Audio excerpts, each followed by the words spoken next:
to this version on YouTube, live streaming of the Emotion Roadmap. Take the wheel and control how you feel. I hope you're feeling the way you want to feel, but in case you're not, you've come to the right place. Hopefully I can make you feel a little better. The show's about helping people deal with emotionally challenging situations, and people might be calling in for a variety of reasons.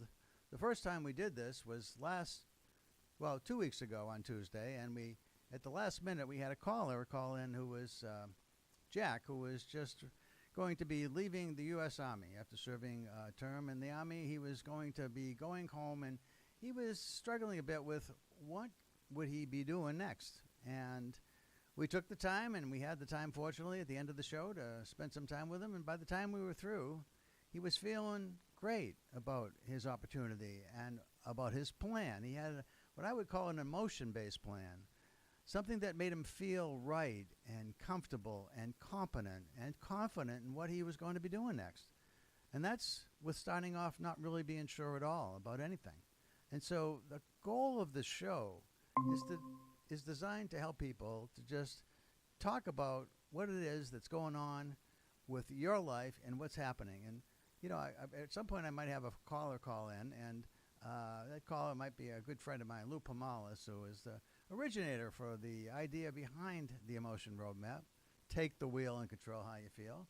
And Lou was instrumental in getting me started on radio. And from radio, I've evolved now to YouTube, and I'm really excited about the possibilities here. And I hope that if you are watching now, you see on the screen in front of you, you see a phone number. And if you are having some difficulties or challenges or uncertainty in your life and you'd like some help with that, I use what I call an emotion roadmap to guide you to focus on the actual emotions you're experiencing. Because what I have found, fascinatingly, is that when people focus on the emotions in play in themselves, and if there are other people that are key to what you're trying to do, and those other key people, and you ask, what is it that you're feeling, and what is it that anyone that's key might be feeling? And then what would be ideal to feel? If you could magically make something change in the way of emotions, what would you want to change to? What would be ideal to feel? Now, this idea comes from some experience I had working with pioneers in emotional intelligence way back in the 1990s. Peter Salovey, recently retired president of Yale University, who's now back instructing in psychology at Yale, and his colleague Jack Mayer, University of New Hampshire psychology professor, and David Caruso, who was both had done some work in colleges, but also as a consultant, asked me to work with them back in the 1990s to find some way to take what they had discovered about the science of emotional intelligence and make it come alive for people. And one of the things I learned from them when I started working with them was that there are certain emotions that are better, more ideal even, for circumstances than other emotions. An obvious one might be, you've got a presentation perhaps to make in a setting where you're competing for dollars in a large company. It can be profit or nonprofit. Lots of times people go in front of senior leadership groups and decisions are made about who gets what funding. And you are really anxious about your presentation. You want to make sure you get it right and you justify what you're asking for in a way that supports the people in charge giving you the dollars and other resources you might need to be successful.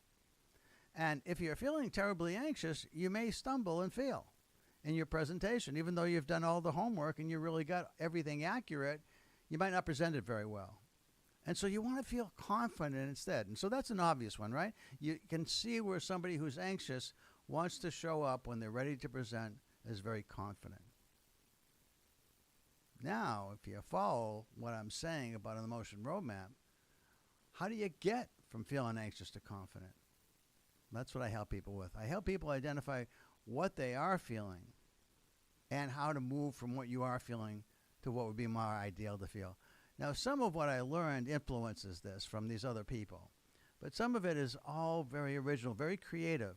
The innovation came when I understood that how you feel drives how you think and how you behave. And while you might think that your thoughts drive your behaviors, I would point out that for many people that I know, there have been times perhaps where you think of yourself as a very logical person, and yet you're driven to look at your phone while you're driving. And there isn't anyone that can justify that behavior. Now, I shouldn't say that. Perhaps if somebody's got someone in the hospital that they dearly care for, and it's a life or death situation, that maybe there is a reason why you might want to look at your phone even when you're in a car and you're driving. But for the most part, that's a very irrational and very dangerous behavior. So why do people do it? It's not because of their thinking. It's not because of any rational thoughts that they're having. It's because of impulsivity. It's because of the fear of missing out. That's what they call it, FOMO, right? Fear of missing out. Lots of people refer to it that way. Well, my point is that feelings do drive thoughts, do drive behaviors. And when I understand how someone is feeling is complicating a circumstance that they're facing in life, something at work isn't working the way you want, something at home isn't working the way you want, something with someone in the community is problematic, or a club that you belong to, or maybe you're part of a team. In any case, when you've got circumstances or situations that are challenging and you don't know what to do next, like when Jack called, it wasn't about conflict. It was more about decision making and having a vision and dream for what he wanted to become and what he wanted to do with his life now that his Army career was ending. It can be all kinds of things in life that cause you to want to call. The number to call, by the way, you'll see on the screen. You'll see it in front of you if you're watching this on YouTube. You'll see the number. And then once you call the number, it will ask you to put the PIN in, or passcode, whatever it calls it. And then you put that in, and then you put the pound sign in. And you'll be talking to me, just like that. And once you're talking, once you and I are talking, we'll be able to have a conversation about what's going on for you. And I'll be able to share, just like I did with Jack. I'll ask him, or I'll ask you, what is it you're feeling? What would you like to feel? What would be ideal to feel based on what's going on for you? And how do you think you might get from what you are feeling to what you want to feel? What would be more ideal to feel? How might you do that? So the concept then is just to find a way to have people in your life be influenced by you in a positive manner, to have a chance for you to understand even better how to create more inner peace for yourself. So when you're conflicted internally, sometimes our problems aren't with others, they're just inside ourselves. A lot of us were raised with very important people in our lives who thought very differently about things. And so we may have conflicts that are generated from the people that mentored us, helped to shape us, people we admired, people we respected. And yet they thought differently, and now we're facing a situation where we're hearing different voices in our heads. We're hearing one voice say, yes, this is the way you should do it, and then another voice arguing vociferously, no, that's not it at all. And we're stuck in the middle trying to resolve what's something that's going on inside of us internally. In fact, the chance of change, the best chance for us to change is by understanding what is happening for each of us internally. If you want to call in, I've got the number in front of me. The person, Cole, who's helping me with these productions, just gave me the number. So I'll read it to you. And what you can do is you can call in if you've got something you want to call about. Again, you might have somebody that's at work where you're struggling. You might have somebody at home where you're struggling. How about me? How about Lou? Hi, Lou. All right, so Lou Pomales managed to figure out how to call me today. I'm trying to get it on the computer, but I can't. Both my computers have they died on you. I know. You told me. sold the bed. Yeah. Well, So Lou, I can see. thanks for calling in, Lou. And I asked Lou to give me a call today because Lou was instrumental in helping the show get started, and the whole thing happened in part because I was in a class one time at the University of Hartford. Lou was a graduate student, and the class was Emotional Intelligence and Organizations. And I was trying to teach these people the same thing that I'm talking to you about today, and that's about this emotion roadmap. And so, Lou, you had the idea that maybe I could do this on the radio. You want to talk about where the idea came from and what you were thinking when we all, right at the beginning, when we were all just talking about it? Thanks, Lou. I would love to. I walked into his class, and I sat down, and Chuck started introducing the class and telling everybody what the class was all about. And after his description, I knew right then and there that an organization that I belonged to really needed to hear this. And I knew that this man was speaking from experience and knowledge. And I've always respected academia. And I said, I got to get this guy on the air. And I started to do some things and make some phone calls. And the next thing you know, he's on the air. But I knew that once he got on the air, there were going to be people just like me who recognized the worth of what Chuck was saying, or is saying in this case. And it's true. He started, and it took a while for people to get enough courage, to muster enough courage to call in, because you're exposing yourself to thousands of people, and that's not the easiest thing to do. But when you're in pain and you've tried so many different things and none of it seems to work, emotional intelligence is the answer. And it may or may not be for some, but for me and many others, it is. It's a science based on experience and empirical studies. So it's substantiated. And so you can just listen to it and say, you know what?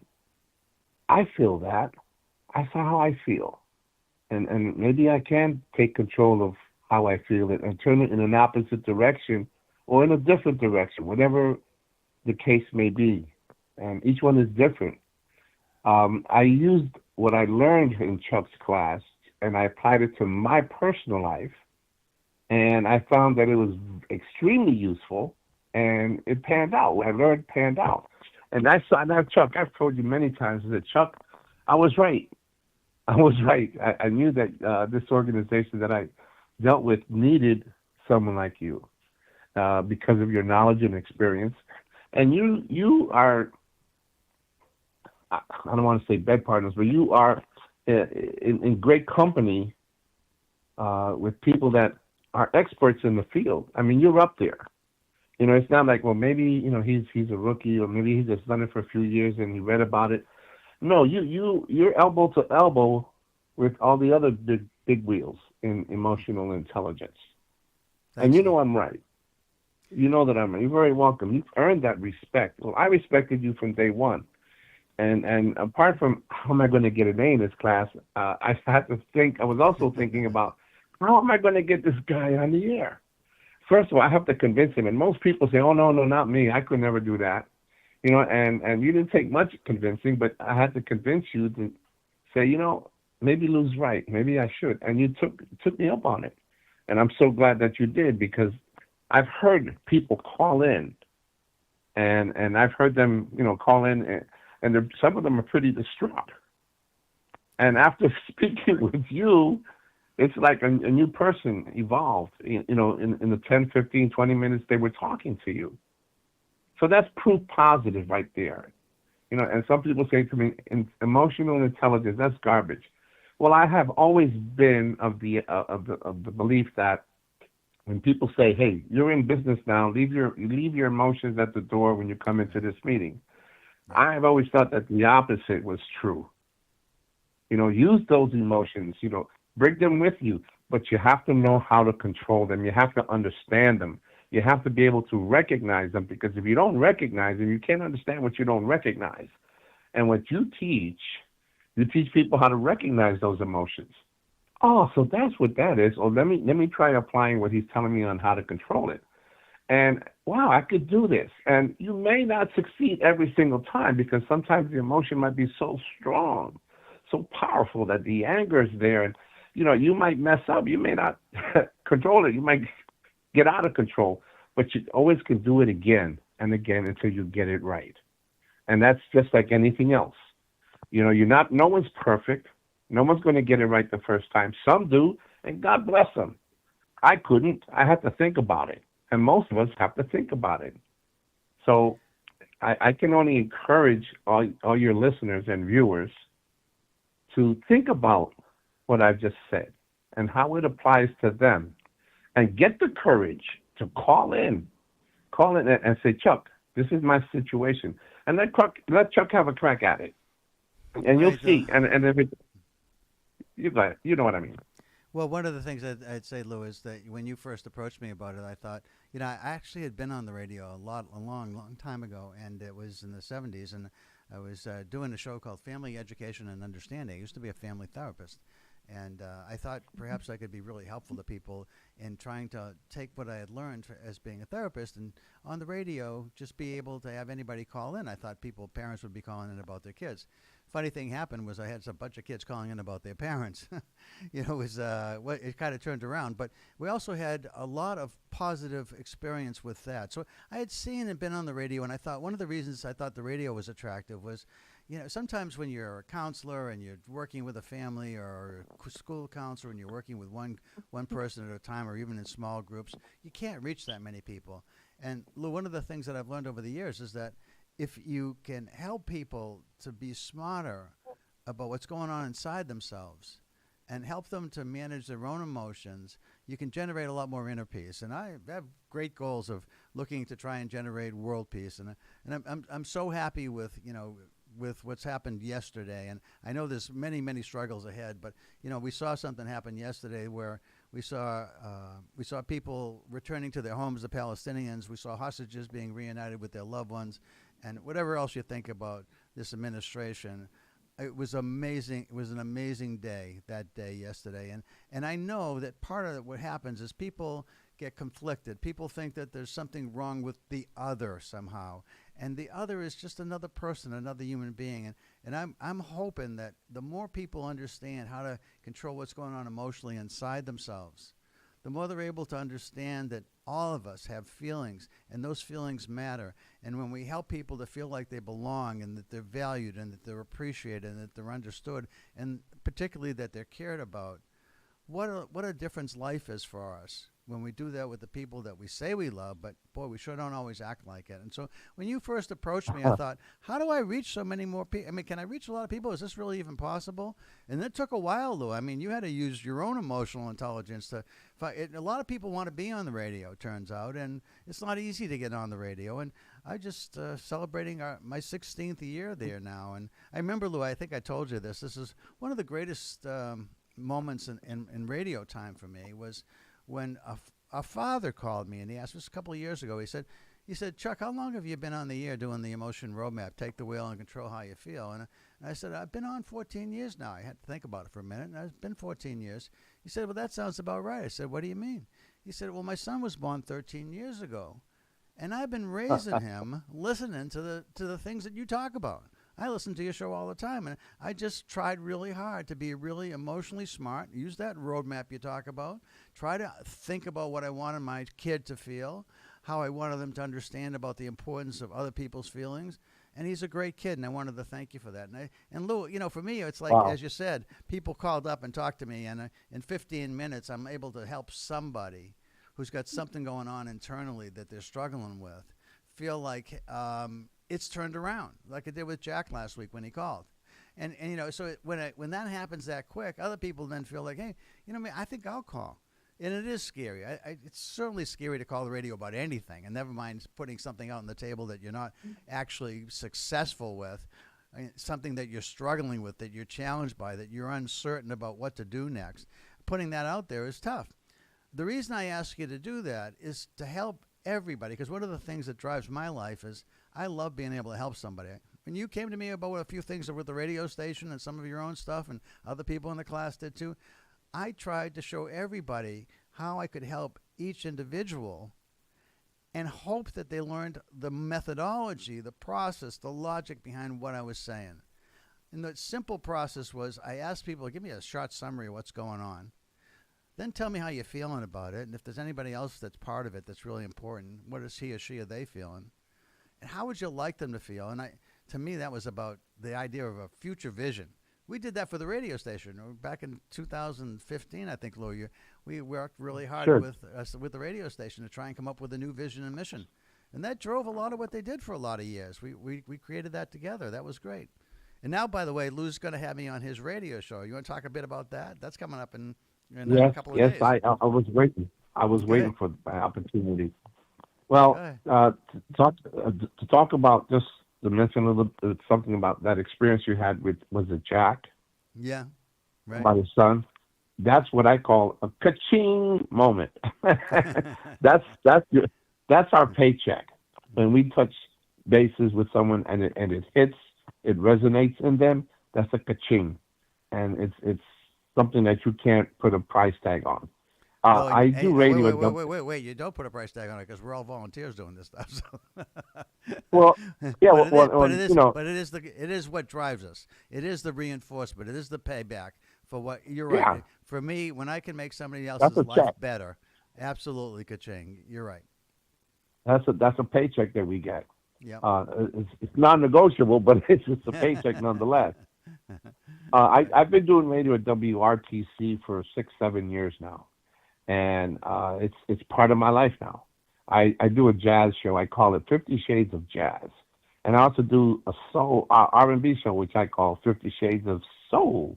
Hmm. And I also do a Latin show too, which I call La Esquina Latina, the Latin corner. So I'm in there.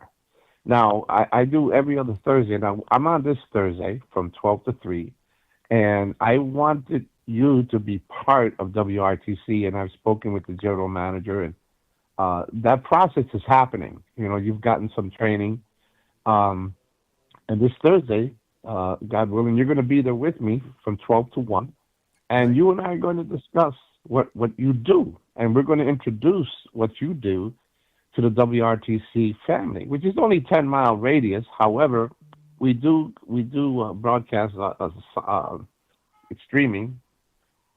Uh, so Right. So people can listen on, was it yeah, WRTC.com, by the way? FM. No, no, it's No, WRTC FM. FM.com, I think it is. I think they told me Well, .com. I was surprised, but I think they said I always .com. get on there. I always get on there with WRTC FM, and then I Just click comes up. on listen. Okay. Yeah, So that, by the way, that's the Trinity College radio station for those that might not be familiar with it. And anybody in the yeah, Hartford listening area, it's 89.3 FM, I believe. Is that right? yes, yes. And I Right. can't wait. I can't wait because this is going to be the launching of another Chuck moment on another radio station, and they're going to be thrilled. I know it. They're going to say, "What the hell is that? What's he talking about?" And it's going to pique their interest. It's going to pique their interest, especially when you have people like yourself and myself who give real life testimony. You know, and I would hope that people would feel the passion that with which I speak because I believe in this. And again, it sometimes we find ourselves in a subjective moment and we lose train of thought. We, you know, emotional intelligence, good behaviors, good practices go flying out the window, and then you lose it, and then you calm down, and then you say to yourself, "Damn, I messed up, didn't I?" And I said, I messed up. I should have jumped on. I opened up my toolbox and pulled out my AI tools, EI tools, excuse me, and do what Chuck has taught me to do. You know, recognize it, recognize the situation, and then, oops, I got to do this. And then you start thinking about how you feel and how the other person feels, and it's pretty obvious if they're mad at you. For example, you don't ask your boss for a raise when he or she is ticked off at somebody else or anybody, or he had a bad night. You don't Right. ask your boss for a raise, you know, and that's an oversimplification of how you can apply emotional intelligence.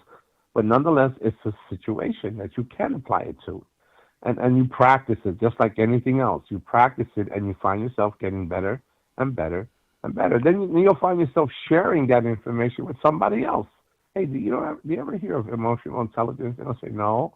Well, let me share it. Let me share it, and you give your testimony, and that's how it happens. That's how people grow. You know, their understanding of emotional intelligence. I can't wait. I can't wait for Thursday. It's going to be great. Thanks, Lee. Um, you know, people can call in, and I'll give them the number, and they can speak to you.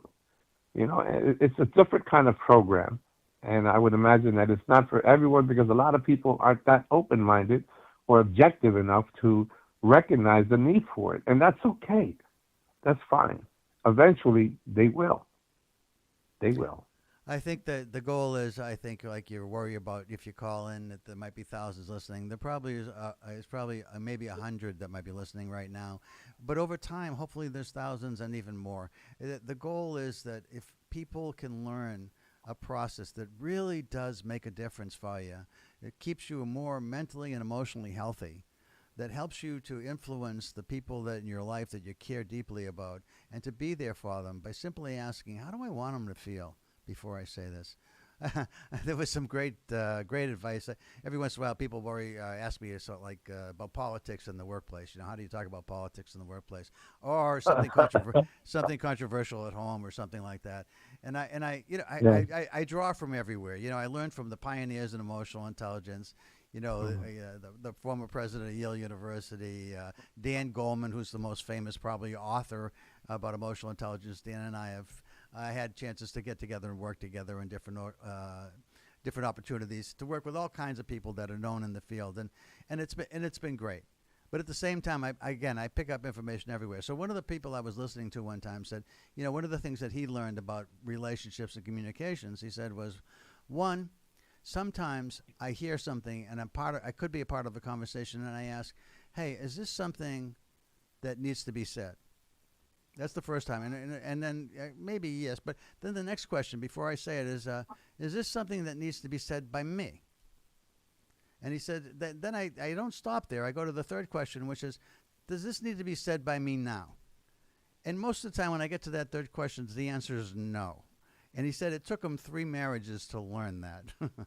So my thought was this came from Craig Ferguson, a Scottish comedian, but it's great advice, Yeah. And Yeah. Bill Maher had something recently that really caught my attention too. Bill Maher said, he's never been married, but he's been in long-term relationships, and he says if somebody's bat and his language crazy, they got a crazy point, a crazy point of view. And you want to tell them it's a crazy point of view, but you want to stay in that relationship, you got to learn to let it go. you got to learn to let it go. Sometimes relationships are That's more hard. important than saying something to somebody that you think is so critical that they need to change their mind about. So there's times when you do need to speak up and you do need to own who you are, what you value, what your principles are. But a lot of times, I think you probably want to take a pass, or at least be thoughtful about how you say it and how it's going to make the other person feel, and then ask yourself, is that really worth it? Because I don't think it always is, even though we think it is in the moment. And that's the point about what Craig Ferguson said. So I think there's lots to learn about how to be emotionally smarter. I think it starts with asking yourself, look, what's going on?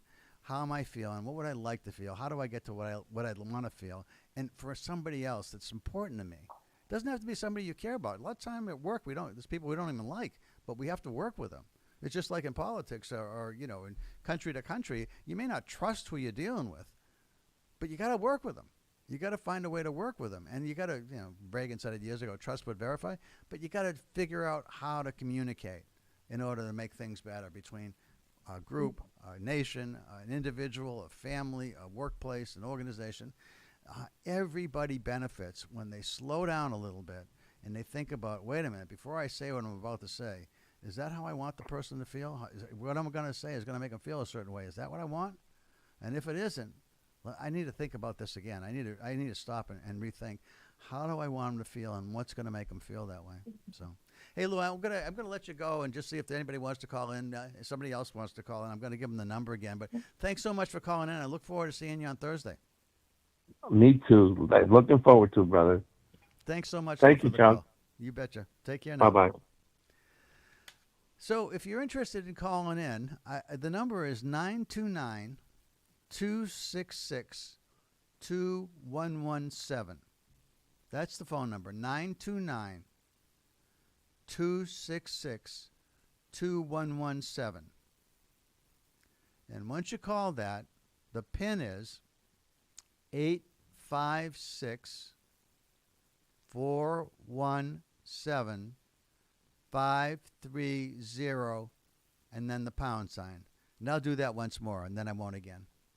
But the number, again, you might see it right in front of you if you're watching me on YouTube as opposed to just listening to this. You should see it. But the number is 929 266 2117. The PIN is 856-417-530 and the pound sign. So what might you call about? So people over the years have called me about situations to deal with bosses who are afraid to take risk, people who work for managers that don't seem to care about them, managers who feel like their employees aren't motivated to want to come to work and be held to a higher standard. They're afraid of losing them. They talk about the whole generation of very young people that you can't criticize them because they'll leave.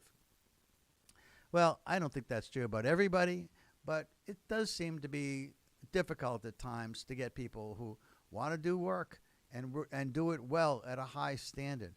Certainly, if you find somebody that is willing to work really hard for you and with you and is committed to high standards on their own, you don't have to inspire them to work to a high standard, but they listen to you, they respect you, and they'll work for you, and they'll do what it takes to make you successful. You want to be careful about how you deal with them. You want to be thoughtful about how you deal with them. You want to make sure they feel like they belong, that they're valued, that they're respected. So you might call in about situations at work where there's a relationship between a manager and an employee, and you're on one side of it or the other, and you want to get some help on how to make it better. I've worked a lot with lots and lots of organizations. Fortune 500 companies, small business companies, all kinds of nonprofits. It's a long list. If you want to look me up and hear about it, it's emotionroadmap.com. You'll see a lot of the clients I've had over the years. Emotion Roadmap, not Emotional Roadmap, emotionroadmap.com, and you can find out a lot of information about me. But if you want to call in, again, we've got a few more minutes while I'm on the show, and let's see, the time is 5:33, and I've got till 5:45 that we're going to be here. That's how long the show is. It's 45 minutes. So I've got some time. If you think you have something that you might want some help with, don't wait to the very end of the show. That happened last time, and we almost weren't able to help Jack. So if you got something you think's important that you want to ask about, what I'm going to ask you is, first I'm just going to tell you you're being recorded, you're on the air, and then I'm going to say to you, I'm going to ask you for the executive summary, if you will, the short version of what's going on. And then I'm going to try to pull out what is it you're feeling, and I'll help you with that if you're not clear. And if there's other people involved that are key, what is he or she or they feeling? That's how it starts. And then the most important question I can ask you is, what do you really think would be great to feel? What would be better? What would be ideal even to feel for you and for anyone else that's key? And then together we discover, how might you get there? How do emotions work? What's the science of emotional intelligence teach us? And again, I've been around this a long time now, since the 1990s, so I know a lot about the science. But I'm also, because I've been a therapist, sort of an artist with this. Because I understand that while there's general science that informs emotions and how they work for the large part of the population, how something happens for most people may not be how it happens for you. And so that's the art, is to understand who you are and what's important to you and what might move you. And it may not be what's going on for other people. It may not be the same. And I've got somebody on the air. Who's calling, please? Sorry, I don't hear you. Oh, sorry. Hello? Hi. You're on the air. Who am I talking to, please? Oh, yeah. Hi. This is my name is James. Yeah.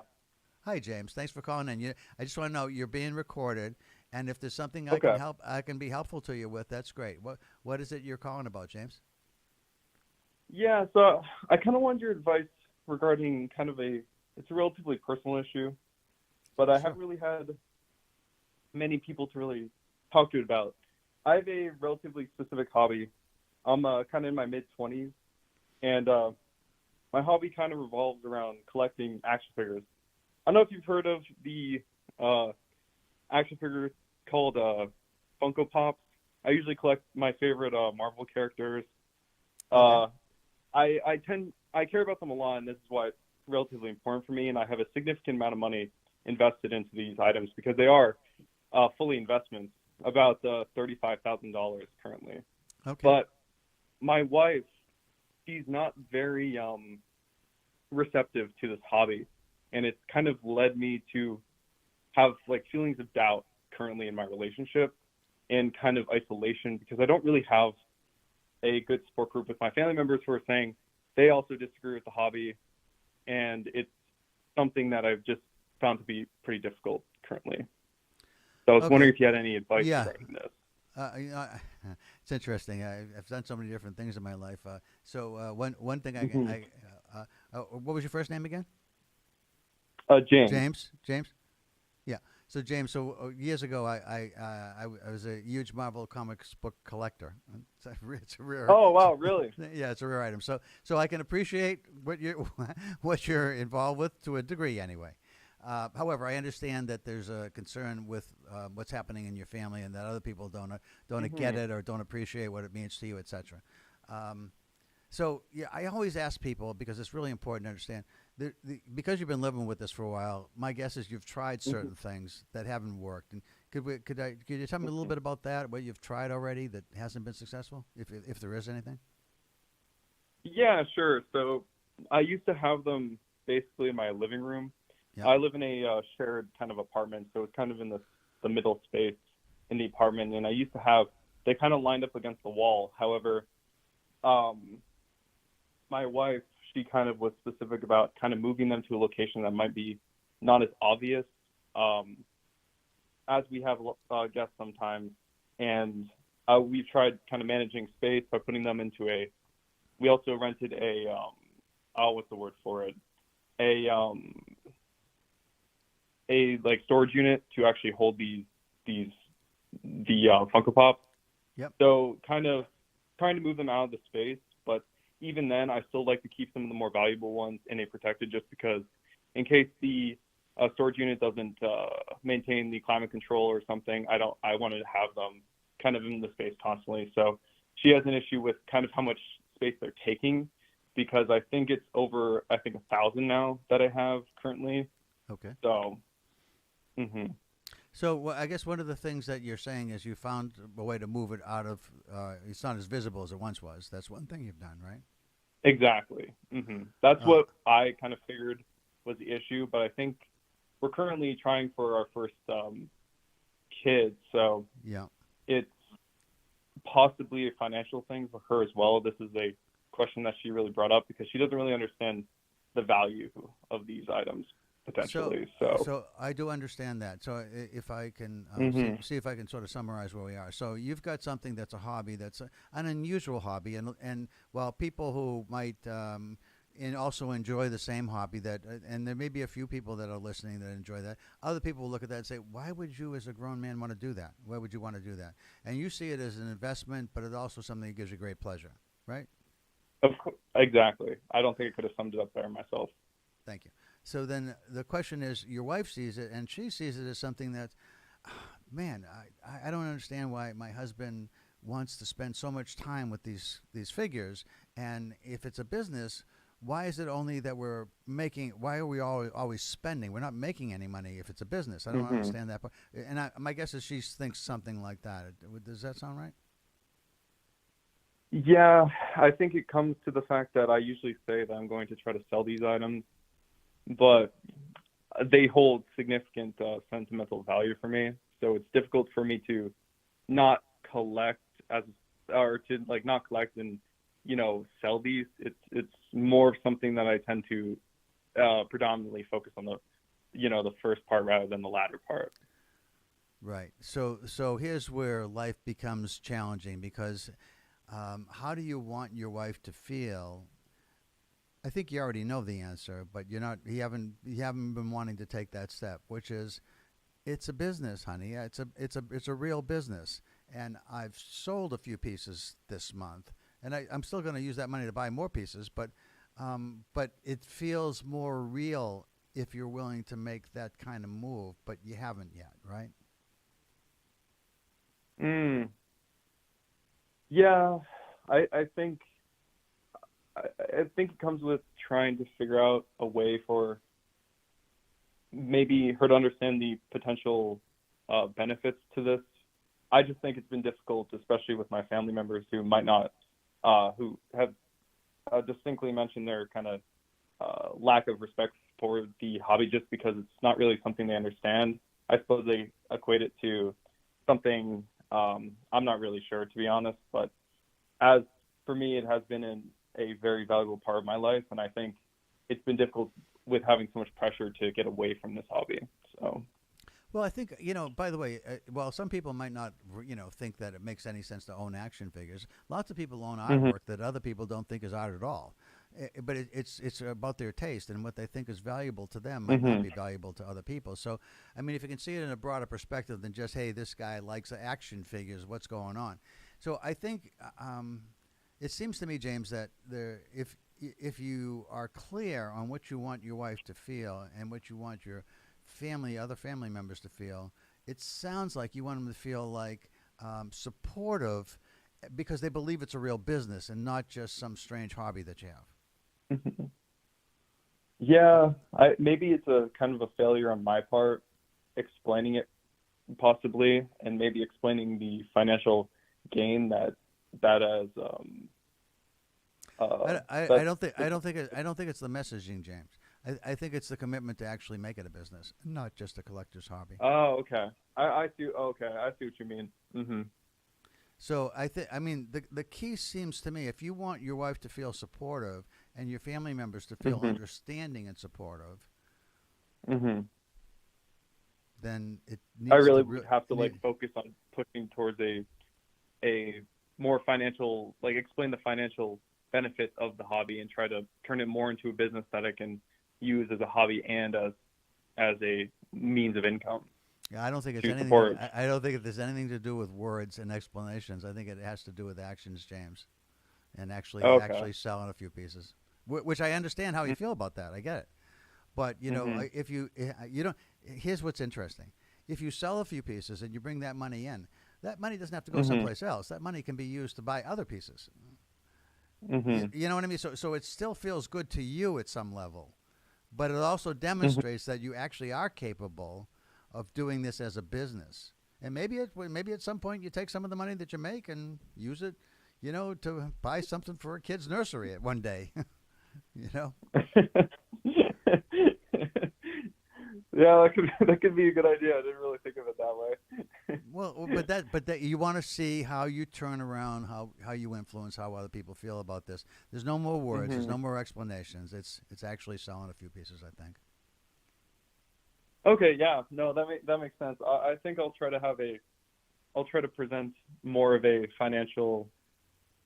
I'll try to turn this more into a business and try to turn it into more of a combination hobby type of thing. Kind of explain it better to my family members and my significant other.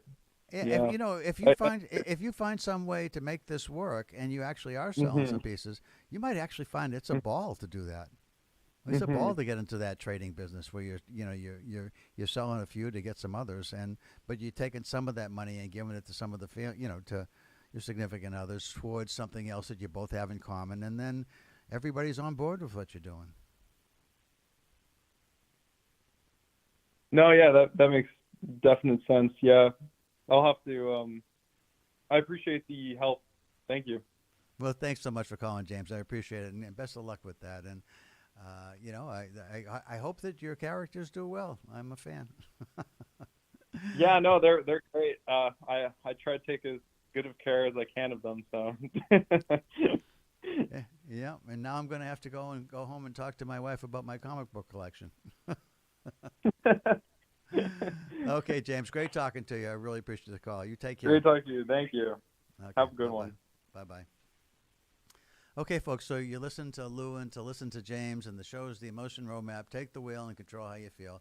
And this is Chuck Wolf, and I did want to say that this is the last moment of the show. And I want to say we'll be back on. We're going to try and go every other Tuesday, so I'll be back on October 28th. And thank you to Cole and to Keith and everybody who's helping out with this. And I look forward to hearing back from you and talking to more of you and learning how I can be helpful to all of you.